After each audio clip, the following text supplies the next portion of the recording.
Hey, have you ever wondered what makes Shrewsbury such a great town? I think about it all the time. That's why I decided to create the Shrewsbury Biscuit podcast.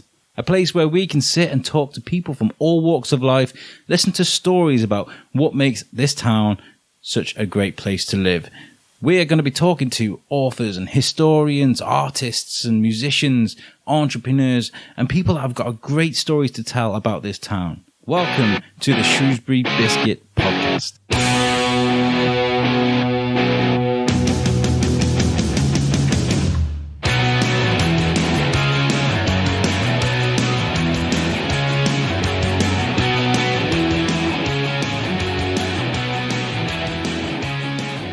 Okay, guys, so welcome to the Shrewsbury Biscuit podcast.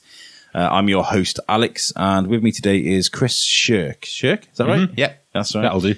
Yeah, that'll do. So tell us a bit about yourself. What's made me bring you here today? I write a blog called Shrewsbury From Where You Are Not, which was originally taking photos of the town from the rooftops and all the places where people generally are not. It's insane, absolutely insane. Your Instagram is one of the best Instagrams I've ever seen. It's ridiculous. I genuinely get anxiety from looking at it in a weird way that I could never imagine myself climbing on top of a rooftop and taking pictures the way you do. How long have you been doing it for? I started in 2010, but I wasn't actually putting anything on social media until 2014. Okay. Because at that point, I just thought, well, I've got a computer full of pictures, and I'm not doing anything with them. I should probably do something with them. Okay. And that's cool, man. I mean, what gets more hits, your blog or the Instagram? What's more popular? The blog, definitely. Yeah. The blog gets between 20. I don't want to brag, but no, brag away. Man. That's what this is for. I don't know what the average hit count is for other bloggers. I don't know if I'm going to embarrass myself by thinking that this is a big number, or if I'm going to embarrass them. No, you're proud of it. So. Typically, I get between 20,000 and 30,000 views on a blog post, whereas my Instagram only has, I think we just passed 3,000 followers on Instagram. So that's fantastic. I mean, you inspire people, and not just that. You get pictures of the town and other places as well, because you don't just stick to Shrewsbury, but you get pictures that people wouldn't normally see. Yeah. You've seen a large rise in people taking pictures with drones and high up pictures and things like that. And drones are cheating. I mean, they're great, but they're cheating. It's not as fun as just being there yourself. No, yeah. Oh, yeah. I imagine. I mean, also as well, you got to take into account that you're standing on a rooftop. It's quite dangerous. Yeah, it's dangerous. It's not as dangerous as you might think. Really? I personally would say that driving is probably more dangerous. Driving, you've got to take into consideration everyone else on the road with you, and the fact that if something goes wrong, then you're probably dead. Whereas rooftoping, you actively have to try to fall off if you're going to fall off, because you can see the edge, and you've only got your own common sense to work with. You're not having to deal with anyone else who's there with you. So I take it you have to kind of do this at night time. You can't really do this during the day, can you? Some rooftops are better during the day, but mostly it's at night. So explain it to me though, the process. Do you ask for access, or do you actually just scale the walls? Then how do you do this? It started off scaling the walls, but now that it's picked up a bit on social media, people actually do sometimes let me on their roof. It's quite good. It's interesting that we've come that far, really. I always used to operate with the understanding of I'd rather be told off than told no. So just do it. Yeah. And if they tell me off, then they tell me off. But they're only going to ask me to leave. That's literally the worst possible outcome to climbing on a roof. As a rule, I don't do residential buildings, so I'm not going to climb up someone's house. So that's Hi, Chris. It's just Chris. Don't worry, he's from Shrewsbury, where you are not. Yeah. So, is someone invited you to come to their place and just climb out of their window? You do that, or is that too difficult? It depends what it is. I mean, do they live in a skyscraper or do they live in a little cottage? I'm not going to sit on the roof of a cottage and take a photo. I mean, what are you going to see from there? It's a little. The tree looks so beautiful. Yeah, I mean, I could probably give them a million ways on how to get up a cottage, myself without going through the window. But if it's a skyscraper in a city, then I'm totally there. If they've got a penthouse or something and they've got a nice little garden on top, then yeah, that's amazing. Yeah. I also like the urban exploring that you do.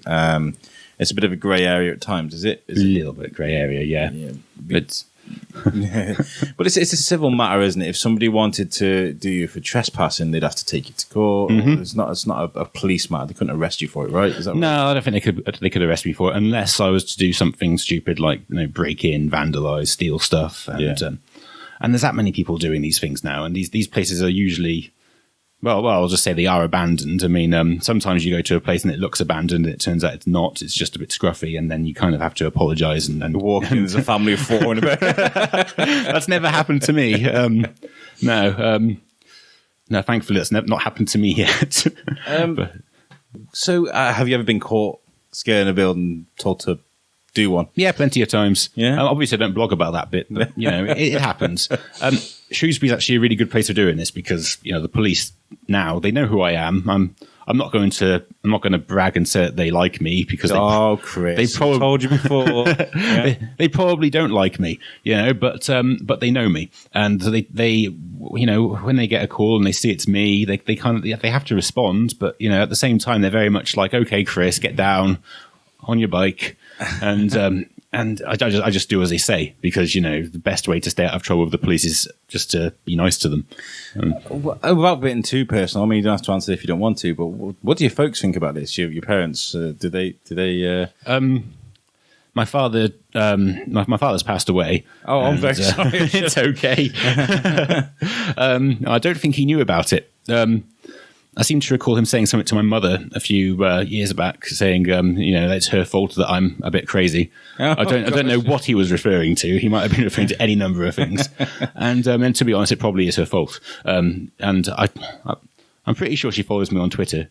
Yeah. But I don't know. Yeah, okay. The only reason I ask is because I've got kids, and if I imagine one of them climbing up a building, I'd be like, oh my God. I mean, I've got little, a coffee table. I've got stairs here and things like that. And if my little boy's messing around, so, I catch him climbing up something else, I kind of have a heart attack. So the thought of him scaling a building would be absolutely, Oh, it's funny. Obviously my sister's got kids and they seem to look up to me, and they're always, the eldest, my eldest niece is 10. And she's always asking me if she can come on rooftops with me and stuff. And, I've told her, when you're older, I want to make sure she's, not a minor before I put her life at risk, really. Have you ever had any scary incidents, anything hairy, a slip or... On a rooftop? I'm trying to think. No, I don't think so. No. I'm pretty clumsy anyway. I've got plenty of hilarious stories where, I'll come down off a rooftop and I'll fall over something stupid like a pavement, as soon as I get to the bottom. But generally, no, nothing bad's ever happened on a rooftop. Imagine if that happened to Spider-Man. He's great on a rooftop, but as soon as he walks into lampposts and things like that. So where did this happen? How old were you when you sort of started doing this? When you looked up at a building and you thought, I am going to climb that, I think it's about 8 years ago, so it would have been early 20s. Yeah? I was walking along one day and, I was having a bit of a bad day, to be honest. And I just, I walked past and I overheard some teenagers. They were talking about going into the old Burger King building, which, I don't know if you know, but Burger King is where Waitrose is now. Okay. So, and at the time it was big and derelict, and I just walked past it every single day and completely overlooked it. But when I heard these kids talking about going in there, I was intrigued. So I asked if I could tag along, and they took me around the back. And I think currently the fire exit ladder goes all the way up to the roof, but back then it didn't. Back then it went only so high up to the top story. And then there was a TV aerial to get up the rest of the way. Oh, wow. And that blew my mind. That was just like, wow. So basically, you're just thinking outside the box, and you've just seen a ladder where there is no ladder. So we used a TV aerial to get up onto the roof, and up there was a trap door which led into the actual building itself, and we had the run of the entire place. And from that point on, I was hooked. And I don't know what those guys are doing now because I haven't seen them ever since. But I've been hooked. It blew my mind. I started looking at the entire world differently. I started seeing ladders in pretty much anything. And That's amazing. Yeah, just went from there. Like behind my house at the moment, you've got this beautiful big building. You probably can't see it from there. There's a fence. Yeah, when you stand up and you look at it, and I look at that building and I think of Assassin's Creed, which is a video game where you climb up buildings and you run across rooftops. And I always imagine if I was the character in Assassin's Creed, I would definitely climb up the balcony and I look at that. You must see that all the time. Though. All the time. Yeah. You know, my friends have caught me out doing it. You know, they say that every time I walk through town, I'm just constantly looking at potential ways up a building, and I just get distracted so easy. It's quite nice that you're a guy that, yes, you like to climb up buildings, but there's nothing sinister about you. You're just going there to explore. I'm just a little bit crazy, in a good way. And you're curious. You want to know what? Yeah. Well, I've got this body which is capable of doing it. We all have, but at the same time, society has kind of put these little walls up in our brain, and I think people tell me all the time, should I exercise before doing this? And I say, it's your brain that needs exercise. It's your brain that needs work, because you've got to learn how to deconstruct this part of your brain which is saying, I can't do this. Yeah, because you can. Anyone can. That's the and I should probably put a disclaimer here, because that sounds like I'm encouraging everyone to do it. But yes, please don't try this at home, folks. This is highly dangerous and done by professionals. Well, you see all these these videos of these kids in like the Ukraine, and it's everywhere now. Like these people climb on top of cranes and high monuments and things like that. Jumping from rooftop. Could you do that? The jumping from rooftop to rooftop thing that all these people do. I have done, but I wouldn't say I was trying to kill myself, but, being reckless. But I was in a mental state at the time where I didn't care if I did. Oh gosh! and I just thought one day, you know what? I'm going to run, and I'm going to leap over the alleyway onto Cafe Nero. Wow. And I did, and it was terrifying, and I'm never doing it again. Oh, thank God. Don't do that, please. Everyone thinks I'm fearless. I'm not. I'm a human being. I have feelings, and I do have common sense. There is common sense somewhere deep underneath this facade. Yeah. So when you did this 8 years ago, and you climbed up the old Burger King, so that was two things that kind of sparked it for you. Then being inside an older building and climbing up a height. Which do you prefer more? Do you prefer going and exploring some abandoned building, or is it the same? Or I would say they've got they've both got their individual perks, really. I mean, there's something really fascinating about abandoned buildings, but and finding what's left behind. I absolutely feel you. Rooftoping is great for stress. I will say that. There's a sense of accomplishment from climbing up a drain pipe and ending up like miles above, well, not miles, but above everyone else. And you're in a place where nobody gets to go as well. Yeah, there's a sense of detachment. You're kind of like leaving your problems on ground level and just escaping, just for a few hours. Have you ever caused a bit of panic? Has anybody ever looked up and gone, "Don't do it"? Oh yeah, I did a rooftop photo shoot a few years back with this girl called Isla, who I met in queue at McDonald's, and she had no hair. And I just said to her, "You look like you're from another planet. Let me do a photo shoot." That picture, yeah, great. And we went onto a roof and did a photo shoot, and after a little while, I looked over the edge. We were on the corner at the bottom of Pride Hill, and we looked over the edge, and there was like a whole load of people down there looking up at us, and so someone had called the police. There was a bit of a panic, A group of guys with a giant trampoline. Obviously, an actual photo shoot is actually a little less discreet than me just sitting on there at night with a camera. So the fact that we were actually like. Standing there, she was striking poses in front of the camera. She was a natural. She knew exactly what she was doing. She was great to work with. And I'm not a real photographer. I just have a camera and occasionally make good things, with it. But I see when you're doing a photo shoot, I guess it's hard to kind of focus, because if I ever go somewhere high, say for example, I went up the column. You guys may have seen on my social media. I went up the column, Lord Hill's column, and I was petrified. I don't do heights, but I like to dare myself a bit, not as much as you, I'll say. But I didn't let go of sight of the rail or where I was walking, because just in fear I would just mess up and fall over or something. Like when there's a girl standing there looking at a camera, kind of not paying attention to the edge, it must be really scary. Like, it's interesting with the girls because often the girls who I've shot with in the past have been considerably more badass than I am, and they'll actually they'll say something like, "Oh, I'll climb up that, and you can take a photo of me," and I'll be like, "What?" And then I've got to try and mask that because obviously the whole masculine nature kicks in. You're kind of thinking, okay, don't show that I'm concerned for their safety. This is my gig. I can't. Now I've got to try and match that, so I end up doing it too. And it's expanding. It expands my mind as well. But yeah, I mean, Isla was definitely more. She was definitely quite brave at the whole thing, and so was the other girl who I've shot with, Jess. She was probably.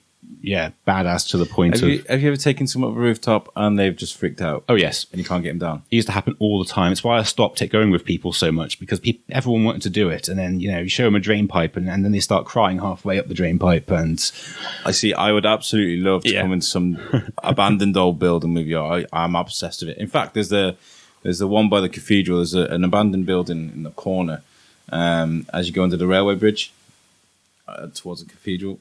Trying to think where the Abbey, not the cathedral. Oh, that thing. Yeah. I know that one. Yeah, my wife was like, "It's an old brothel." It's an old brothel. Yeah, yeah. Can you go in there? I've been in there before it was covered in scaffolding. I went in there. Yeah, it was interesting. That's actually my most popular blog post at the moment because it's because everyone knew what it was for decades. Everyone they wanted to get a look of inside. Yeah, it was right there next to the college. It sparked mystery and intrigue for all these years, and then suddenly, there was a massive police raid. It was all closed down. Oh, wow. Then I went in, and and I ended up trapped in there with about 8 pigeons all flapping around in the dark, which put me off pigeons for life. And I can imagine a few guys on social media being, "That's exactly how I remember it." I mean,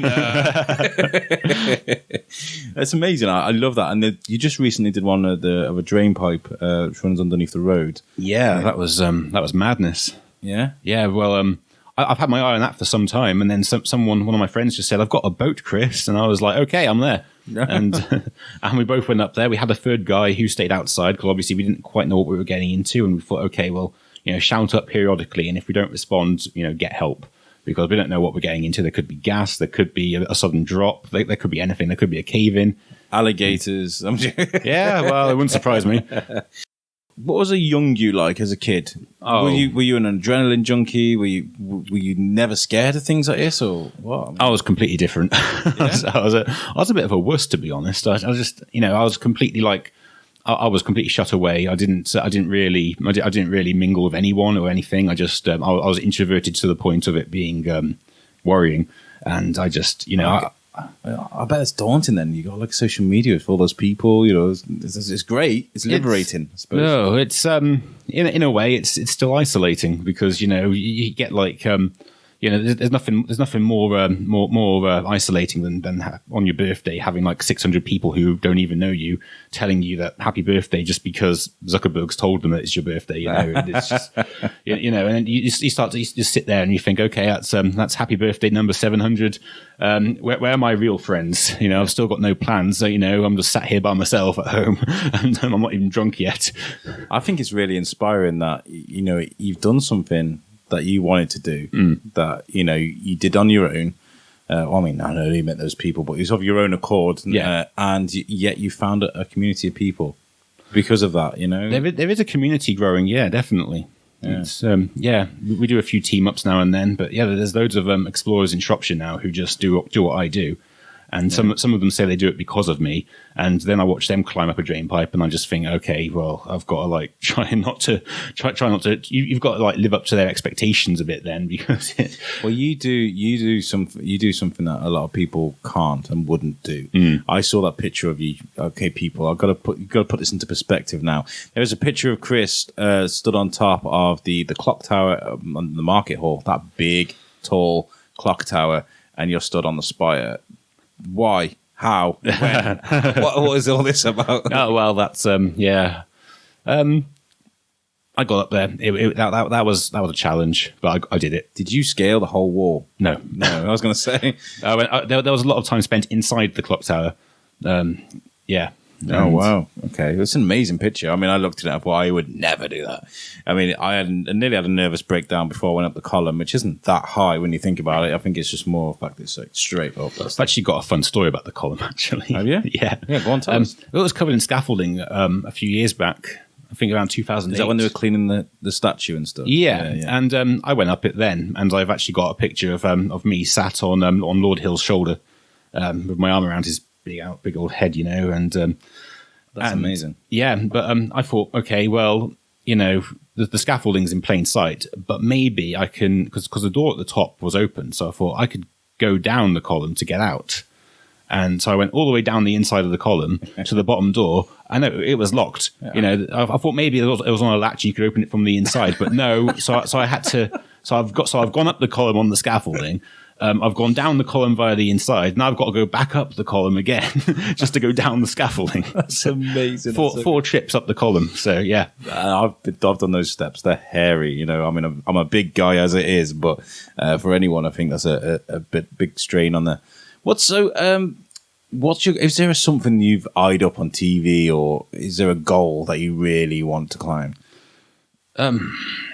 Yeah, I guess. I mean, I follow a lot of other rooftoppers on Instagram and stuff now, and and some of them live in like big cities, London and America. Some of the cities in America as well. And some of the things these people do like put me to shame. I'm just looking. I can imagine with these skyscrapers and things. Yeah. And I'm just there on like a 4-story like building, and they're like miles above me, and I just think, okay, well, I'll like their picture, but I doubt they're going to like me back because what they're doing. But they're really nice though. It's a great little community. They're really nice and they're really supportive, and they say, yeah, you're doing really well there. You're doing it with what you've got. I think it's the same with a lot of kind of media outlets or social media groups, because I mean the podcasting community is great. You'd think it'd be really competitive, but it isn't. We all stick together and we all help each other and promote each other's shows. It's really cool. I think with the whole rooftopping thing, though, I mean, it's not about that. It's not about it's not a competition between how high you can go. It doesn't matter if you're 4 stories up or 10. Ultimately, it's the same mindset which got us there. Yeah. So it doesn't really, we kind of identify with that. We kind of like we're fellow adventurers. Breaking the walls of our little box and just reaching beyond our grasp in that aspect. Is there a limit? Is there a certain height you'd get when you'd be like, no, it's too much, man. I've had enough. I'm coming down. I haven't found it yet. No. I did climb a crane a couple of years ago. You climbed a what? Sorry, a crane. And wow. And yeah, that was windy, but I can imagine not particularly off-putting. I can't imagine doing that. That's freaking me out just thinking about it. I mean, when we was on top of the column, here's Alex with his column story again. Well, I was on top of the column. I was holding onto the rail the whole time, or I had to touch the wall the whole time because I have a terrible fear of heights. And as we were coming round to go back into the door to go down, there's this massive gust of wind, and I was holding onto the bar and the wall so tight. And I was like, oh my God. And my hat actually blew off. I always wear a backwards hat, and it blew off and landed in the car park down below. It was like a scene out of a horror movie, when they go to grab the hat and they fall over the rail. So I just thought, hold on for dear life, So thinking about being on a crane, that's terrible. I mean, I know Steve-O from Jackass did it, didn't he? That takes me back. Yeah, I remember seeing that and I was thinking, I didn't realise Steve-O was so crazy, I know he's done some crazy things with Jackass, but that was to do with the Sea Life Centre or something, wasn't it? He was trying to... Can't remember. It's been so long since I watched Jackass. I mean, that was like... I just wonder if like someone like Steve-O has looked at what you guys are doing and thought, that's crazy. I'd love to get a piece of that. Like, I think Steve-O predates me a little bit. I wasn't thinking of doing this back then. But back then, this sort of thing was left to the guys on TV. Yeah. So, and I saw that documentary. There's a documentary, I think it was a BBC thing or something like that, where there was a young lad and he went to like Russia or Ukraine, and they were doing things and he was daring them to do them, and I was just like, these kids are crazy, man. Like the building regulations in the Ukraine aren't exactly the same as what they are in the UK. Did that inspire you? Have you seen that documentary? I actually haven't, but I do have quite a few. I'm amassing quite a few contacts out at that side of the world anyway, because that's one of the places that I need to get Yes, to. we have big building. You come climb my building. Yes, Yeah, exactly. We jump off rooftop, not die. You know. All the good stuff's underground over there. Yeah, underground fascinates me. I mean, I used to work at an old casino arcade type place in Wrexham called Shipley's, and underneath there was the basement was basically a cordoned off section of crypts that run all underneath Wrexham. Apparently, Oh wow, that'd be a good place for you to check out. that's totally going on my mental checklist of Apparently places to all go. the shops were linked by these chambers and these tunnels. And Oh, that means I've got to go to Wrexham by choice. I grew up in Wrexham. No I feel offense you. to Wrexham.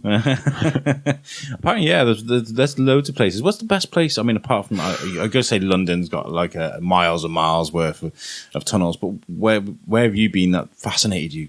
You know, underground. Underground. Yeah. Trying to think. Because I know Shrewsbury's got a few tunnels, hasn't it? Shrewsbury's got a few nuggets, yeah. It's not as connected as people might think. I mean, rumor has it that the Abbey connects to pretty much everywhere, but it doesn't. And a lot of it's rumors that have just a lot of it's Chinese whispers. But yeah, there's a few interesting places underneath Shrewsbury. I've heard a rumor that like the castle links up with the prison or the train station, or is there a tunnel that runs from the castle to the prison? The castle has it has what looks like it was a tunnel. Yeah. But it's not. It's kind of like bricked up at the end. You go in a few feet, and then you just it's nice modern brickwork. So chances are it was something once, but it's not there now. Yeah. If you want something interesting related to the castle, then the best place to check out is Castle Carpets, which is literally right next to the Dana footpath. Oh, okay. Their cellar it looks like a cavern. It's got archways leading off all over the place. You can tell it was something a little bit more than just a carpet shop back in the day. It's not something there. That's right. It's just a spring. Would they let me go and look at that if I was like, I'm from the Shrewsbury Biscuit? If you ask Show them. me yourself. Well, they let me go in, so Yeah. and that was back when I was starting out. So yeah, I might pop into there then. I'll be like, I'll give them a card. I'll be like, I'll give you an interview. a lot of the people in Shrewsbury, they're very a lot of these smaller businesses, they're very proud of their of the history and stuff. And when you're on top of something like their cellar, I think I got a funny feeling the guy who owns that place just wants answers. He wants someone to come in and know exactly what it is because he hasn't got a clue. He's mystified by it all. He thinks it might have led to the castle at one point, but really he doesn't know. And I think he's kind of hoping that someone will one day tell him. I mean, I saw something. I don't know if it was actually on your page, but something about tunnels, and it was done by the church so that the vicars and things could get to pubs and things without being seen. That's just the general theory behind why there are tunnels, to be honest, because that's a historic fact that the priests and stuff they were humans. They wanted to go to the pub, they wanted to go to the brothels, But they didn't want to ruin their reputation. Exactly. I suppose, yeah. So quite a lot of these old towns did have tunnels which led from the churches to. The old St. Chad's ruin behind the square did have a tunnel leading to the Golden Cross. Oh wow! But the owner bricked it all up because he was sick of people asking to see it. Oh, I would have charged that's money a if I was shame. him personally. Yeah, I remember I went to there's a little church outside Battlefield farm shop. There's a little church, and you can get the key, and you can get the key to go into the little church there, and you can climb up the bell tower. And I climbed all the way up this staircase, which was rickety and old, and I was like, I'm going to die. I went to open the door, and I was like, I can't, nah. I climbed up all the staircase for no reason. I came back down because, like I told you, I'm terrible with heights, But it's just the experience of doing it. So anyway, how's all this going? Like, social media seems to be growing. You get a lot of love. Do you get a lot of hate as well? I do get hate, but I tend to just delete block. If it's funny, I might let them entertain me for a little while longer. But I try not to make a big deal out of it because I don't care. It's it's over my head. Are these kind of messages that are trolls, or is it kind of like Margaret 62. How dare you go around this old building? Where's your you got no respect, young man? You know, I can imagine. Bit of both. I mean, primarily, I would say primarily the hate comes from trolls. Yeah. But there was I've actually identified one of them based on the spelling and grammar errors. So that was quite fun. I started referring to him as my publicist because that's all a hater is really. They're going on and on about me. They're just spreading the word. A lot of it is they reckon is with trolls is that they got a deep hatred for themselves or they have no respect for themselves. I think that's true of any negative person who needs to put someone else down. Really, it's just it's a self-esteem thing. You need to feel powerful. Just run people down. It must be horrible. But the love, the respect that you get, and a lot of, I mean, I've just been thousands and thousands of likes and comments on your pictures. I mean, what you would expect. I mean, that must feel good, yeah? It does, yeah definitely. The inbox is full of people write to me all the time, and I can't respond to all of them, unfortunately, but it comes in. And you're right that there is the occasional person who's all like, usually the elder people are just a bit, they have a bit of a groan about it. And I mean, I can imagine because I mean, this is, I mean, it's crazy to think about it. This got to be kind of a new thing, isn't it? Or this rooftoping? Because I'm not. No. I mean, I'm on quite a few of the old history groups on Facebook, and people have been taking rooftop photos for centuries. Oh, okay. I mean, I can imagine it, but I mean, I thought with the spread of social media and Instagram, it's caught like wildfire. But it has blown up massively because of social media. But I think it's because back in the old days, there was nowhere to really put your pictures, was there? It was kind of like no one really knew about it, but they come in, they come to light now, and that's why I always say to people, they might complain if I'm sat on a roof today. But in about 50 years' time, that photo is going to be, it's going to be loved. People are going to be sharing. It's going to be like, this is what Shrewsbury looked like 50 years ago, and the nostalgia is going to kick in because the people of Shropshire, they love their nostalgia. You know, all over these groups, people are posting pictures of what the street used to look like and stuff back when they were young. And that's what I get from things like for the love of Shrewsbury with Lorraine. Lorraine's lovely, isn't she? She's amazing. I've reached out to her. She's going to come on the show. Oh, nice. Yeah. Hi, Lorraine. Hi, Lorraine. She referred to herself as a Schurkette back when she first discovered me, which was a little bit. Oh, okay. That's what my female fans are now, Schurkettes. Oh wow, that's amazing. I'm a Schurkette. No, am I a Schurke? What would I be as a guy? I don't know. Just give yourself. I'm a Schurke. I'm a Schurke.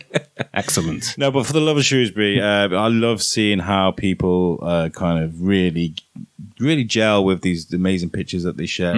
You were talking about nostalgia and how everybody kind of gels with that.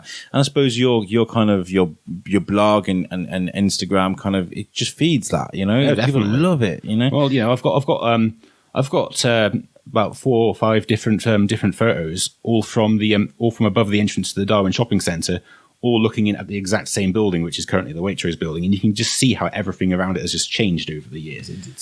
I bet you get a lot of people. Do you ever have you ever gone into an abandoned building and someone's gone, I used to live there?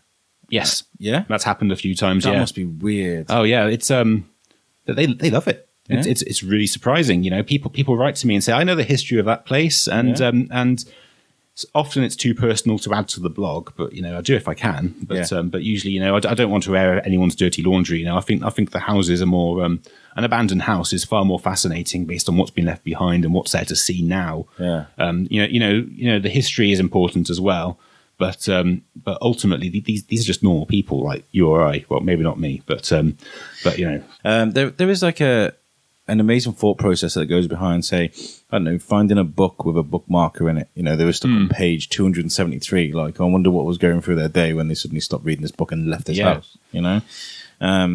What's the most bizarre thing you found in an abandoned house? Okay, this one I haven't actually blogged about it yet, but oh, cool! An exclusive on the Shrewsbury Biscuit. Yeah, I found an abandoned house, and the owner was clearly receiving some kind of end of life care. Okay. But the food in his fridge was dated 1995, so it's been a while since he's been alive.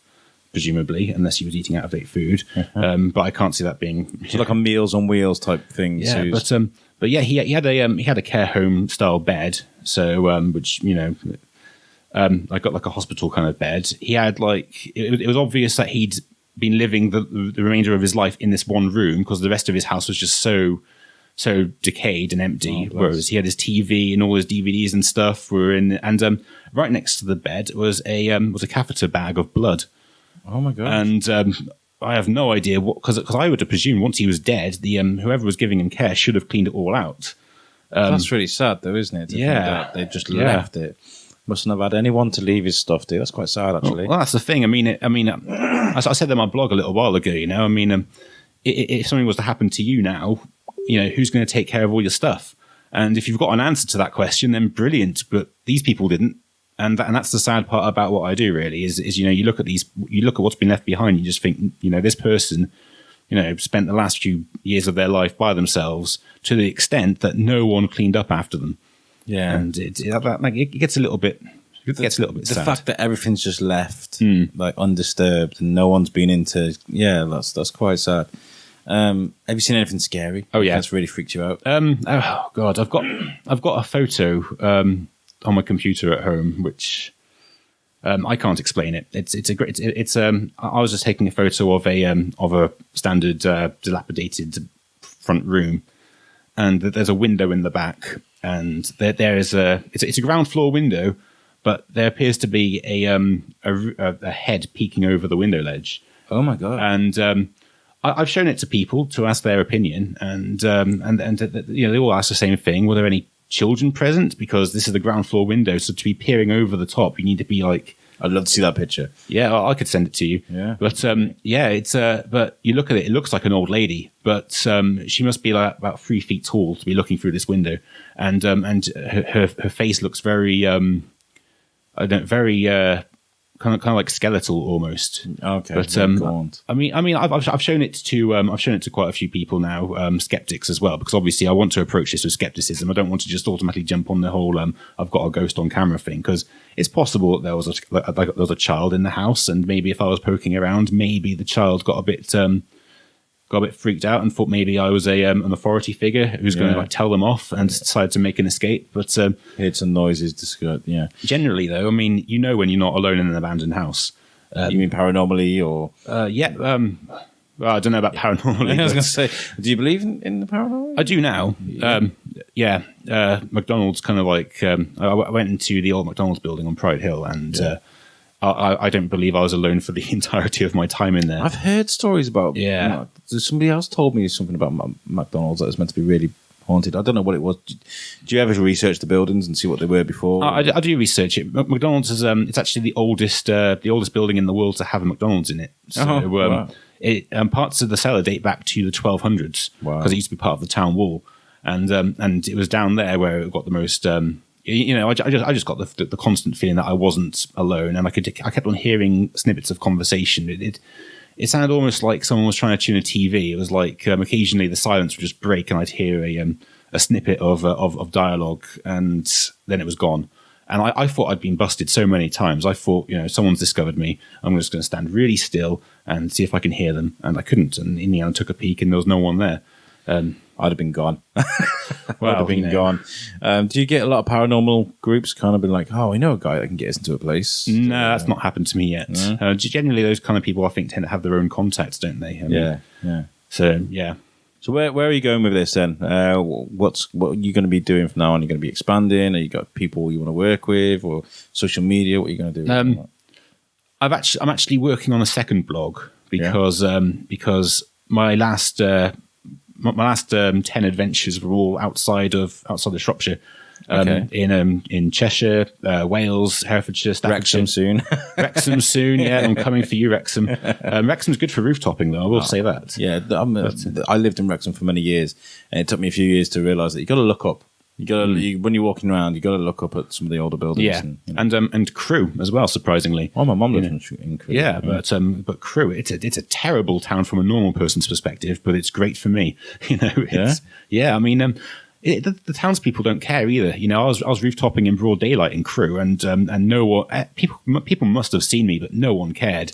He's from Crewe. I just think that people of Crewe are just like, you know what, our town's terrible. You know, if this person's found a way to entertain himself and have a good time, then bravo. To the people of Crewe, if you're listening, we love you, really. I do love you, Crewe. It's jokes. So is this a thing you do to kind of wind down, or have you other hobbies and things that you like to do? It's definitely something I like to wind down. It's actually really good because it's kind of like a two-sided hobby, really. You've got the writing part of it, which is a lot more introverted and a lot more you do that when you're at home, but then when you get out and about, and it's just that's more extroverted and more active, and it burns off a lot of energy as well. If I can't sleep, I'll go rooftoping. Do you ever like sit on a rooftop and then just sit and write whilst you're on the rooftop with a laptop? Or I suppose you can't carry a laptop up there. No, I've never done that. I will say when I'm on adventures, though, my inner monologue is blogging all the time. Yeah. I'm thinking about what I'm going to write and stuff. Yeah. And that's why I really hate backlogs, because I lose that, you see. So I try and stay on top of it. I mean, I saw one of your derrick buildings. You said it was one of your most favorite derrick buildings. It was burnt down house. It was like all burned. The walls were all burnt and everything. Which one was that? I'm not sure, but you said it's one of your favorite places. And the walls looked all black, as if they'd been burned. I don't know. But I mean, I take it you've been through burnt down buildings. I've been through burnt down buildings. They're pretty treacherous. I wouldn't recommend them. The wood must be really fragile. What would you, I mean, guys, I'm not encouraging you to do this, so please don't do this. What advice would you give to someone if they were going to even be either stupid or brave enough to do what you do? Don't be cocky. Yeah? Yeah. Because when you're rooftoping, you've got to know what your body's capable of. Yeah. But there's always going to be someone out there who wants to show off and do something spectacular, and I just want to say, don't be cocky. The second you're cocky, you're gonna make a mistake. Yeah, and you see all these people standing on skateboards and things off on the edge of a building and running and doing somersaults and parkouring down across. If they've done that a million times and they know for certain that they can do it, then bravo, they can do it. But that's not being knowing what you're capable of is not the same as being cocky, really. Have you tried the parkour thing? Well, I'm a bit too clumsy for the parkour thing. But, for people that don't understand what parkour is, this is those people that kind of run and jump off high things and roll on the floor, and then they climb up buildings and jump from rooftop to rooftop. These guys they do what you do, but like super fast, right? Yeah, and really graceful and at times, bouncing off things. And there was a kid that died last year, wasn't there? Wasn't it? I think did I remember hearing it was in Ukraine or something? Somebody fell off a building doing that sort of thing. I think he was on camera doing it. I don't think they've ever released the footage or whatever, but. An urban explorer did die in America recently as well. Really? She was in a storm drain, and there was a rainstorm, and she just drowned. Oh God! And, that was her partner was down there with her, but he just got swept away, and he survived, but she died. Oh my God! And that was a massive blow. Is that a time to kind of hang up your trainers or your exploring hat? Is there a time when you do that? If that happened to me, if I'd lost someone I cared about doing this, then I'd probably see it as a tribute to them to carry on doing it personally. Oh, okay, that's really inspiring. That's what I would like to. That's what, if someone cared about me and that happened to me, then just live out his legacy. Yeah, definitely. Yeah, I mean, it's there's no. We know the dangers. Yeah. We're consenting adults. We go into this knowing what we're getting into. Yeah. And it's just this is why I try not to encourage children to do it, to be honest. No, absolutely not. In fact, all children listening to this, don't you dare. Don't make daddy angry. I was going to say, where if you could go anywhere in the world right now without any money, would you go all Indiana Jones, Lara Croft? Would you go and go to some tomb somewhere? Where would you go? I'm actually amassing a global hit list at the moment. Really? Yep. I want to go to Paris for the catacombs. Oh, I'd love to go there. Yeah, that looks amazing. Also, there's an opera house in Paris which has a dungeon which inspired the Phantom of the Opera story. So, oh, fantastic! So that's still there, and apparently you can get into that. I don't know for sure. I need to look into that a bit more. Yeah. There's Indonesia. There's a big derelict church in the jungle which is shaped like a giant chicken. Oh, wow. And I'm going there. And there's no ifs. I'm going there. That'd be amazing. It's so bizarre. I need to see it. Oh, wow. Right, so let's take a minute just to talk about your blog and your Instagram and things. So where can people find your blog? The blog is shrewsburyfromwhereyouarenot.blogspot.com. Okay. The links to the social media are on there too, but generally it is just the same. It's facebook.com/shrewsburyfromwhereyouarenot and instagram.com/shrewsburyfromwhereyouarenot. Yeah. Twitter's different because Twitter wouldn't let me have that long name. So we've had the same with the show. We are the Shrewsbury B1. I can change it, but I remember I highlighted it to change it. And I was thinking, what would I change it to? I'm trying to think of something to change it to. Twitter's Urbex Shropshire, but you don't need to follow Twitter because no one likes Twitter. So we're on everything on Instagram and Facebook. Having Instagram and Facebook are our best hits. Well, Instagram's great. It's for what you do, it's perfect. It is my favorite of all the platforms. I could go days without checking Facebook, but Instagram, I'm on it all the time. I love Instagram. Yeah, and I love just keeping up with all what other people are doing as well. Because obviously, I see things on Instagram like other abandoned places, other rooftop shots, and I just think, okay, time to research that because I'm going there. Yeah, and that's generally how I work. Is there somewhere you have you been abroad to any places to kind of not doing this? No. We'll have to. If you do go, give me a shout, and we'll try and do what we can with the show to try and cover what you're doing. That would be cool. Yeah, I mean, this is fascinating for me. I'd love to come with you one day for a day. I mean, we go to some abandoned building, we take a camera and record. We can even, I've got my Tascam here. We can sit and record a podcast from an abandoned building. That would be amazing. I'm down for that. I know a few. Yeah? Yeah, I know a few. Oh my God, this is, we're starting a beautiful relationship here. Is there somewhere that you've been trying to get to in Shrewsbury that you've just never been able to get into that you really would like to? Let me think. Or have you just always managed to get where you need to get? The Old St. Chad's, I would say, is the ultimate holy grail. It's like the last, the one behind the square, that little ruin. I don't think I'm going to be able to get in there through my usual antics. I think I'm going to have to find the correct channels and get permission. But I really want to see it, just because. Well, this show is gonna grow, and we're speaking to a fair few people that are linked to the show. If we can get you in there, get you some cameras, maybe link you with a few people, and we'll try. If you're out there, owner, I want to penetrate your holy church. Yeah. That's fantastic. You're in the best place, aren't you, really, for this kind of thing? Because Shrewsbury's just... I would say so. Yeah. Just because of the relationship I've got with the police as well. Just because, I couldn't get away with this in London. No, I don't know. I mean, it's a cultural thing you're doing. You're not stealing people's property. I think I'd have to be a bit more anonymous in London. In Shrewsbury, I've been able to be very transparent about who I am and, and everyone, about my real name and stuff like that. I can imagine you walk into London and going, I'm Chris Schurke, I'm here to conquer you. And there's a load of bobbies going, no, you're not, mate. Exactly. That wouldn't work at all. And I would need to be anonymous in any of the major cities. Imagine all the underground tunnels and that would be amazing. Oh, God, yeah. I mean, I know you can go to the old, nuclear bunkers and things. You can get permission to go down there. Manchester as well is great for tunnels. Yeah. Oh yeah. Manchester was going to have a tube at one point, and they decided instead to opt for the tram system, but the tube stations are still down there. Oh my God. That's amazing. I'd love to see that. I mean, I know Liverpool's got a tube station. I didn't even know that. I turned up to Liverpool one time. They're like, we're going to go on the tube. And I was like, what? Whoa. I didn't know that. Yeah. I'm going to end with one thing I always ask people at the end of the show. What does Shrewsbury mean to you? I think Shrewsbury is it means it's untapped potential. Definitely, there are so many creative people here. There are so many people doing interesting things, and a lot of them are just a lot of them are doing it in secret. A lot of them are doing it. A lot of them are introverts, but. If we were organized, if we were like if we were a collective, we could accomplish something massive. Yeah. I think it was last year, someone managed to organize all the local coffee houses to make zombie movies. Yeah. And there was like a showing at Albert Shed, and that was amazing. So many creative people just showed up for that, and that's when I realized, and the guy who draws The Walking Dead said the exact same Charlie thing. Adler. I've had him on my other show. He's great. He's lovely. Yeah. But he said that everyone's come out of the woodwork.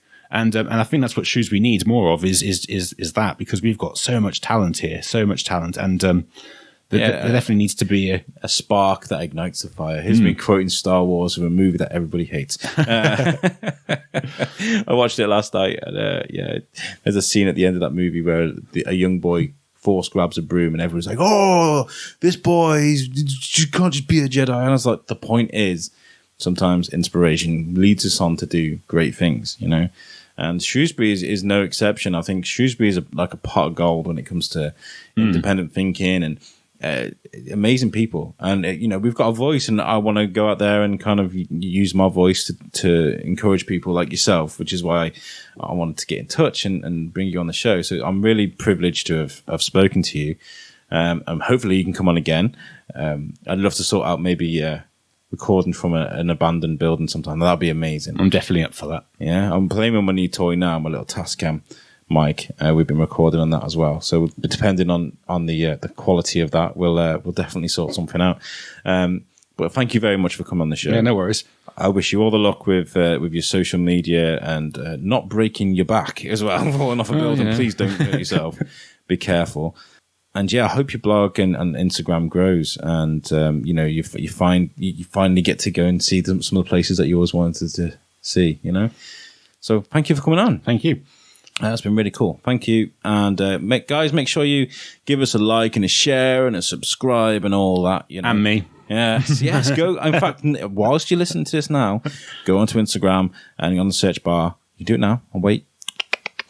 Put in from Shrewsbury, where you are not. And Shrewsbury from where you are not. Shrewsbury from you are not. Yeah. Okay. Shrewsbury from where you are not. Sorry. Everyone gets that mixed up, don't worry. Disregard what I just said. Shrewsbury from where you are not. And have a look on his Instagram, because it is amazing. There's pictures on that Instagram that you won't see anywhere else. I mean, of course, because it's, you know, on rooftops, abandoned buildings and things. It's really is beautiful. Some amazing pictures on there. So thank you guys, and we will see you next week. Thank you very much.